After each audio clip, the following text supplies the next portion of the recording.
屈膝，然后呢这儿固定好了，下颌，大拇指放到后边风池，食指和中指夹住这个下颌骨的两侧的侧缘，然后拔伸，蹬起腿儿就拔伸起来了，是吧？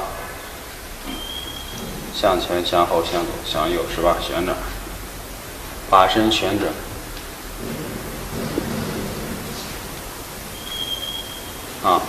然后呢，咱们还有一个侧扳就是关节的复位复位的话，这个的话就不要做了，就直接用扳法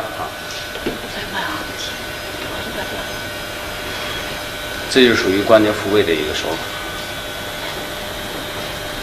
法，是吧？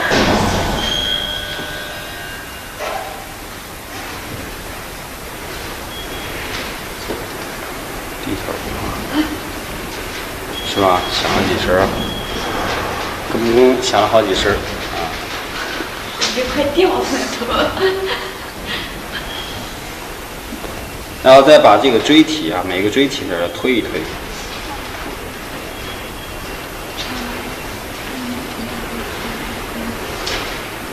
这就相当于关节的一种复位了。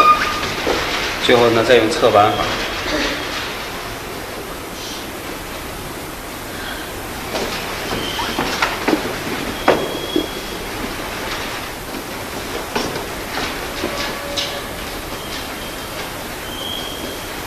做2次两边交替。下一步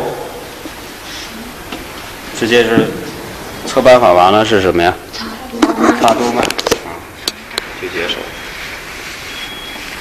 督脉就是人体的后正中线，这个时候做完之后的话，就是擦法记着是摩擦，它不是推了，推法就是单方向，是吧？擦法就是双向。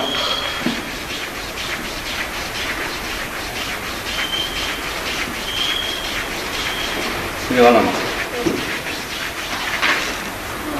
就可以了。你像那个脖子这一块也可以给它擦一擦，因为脖子这块也属于督脉这一块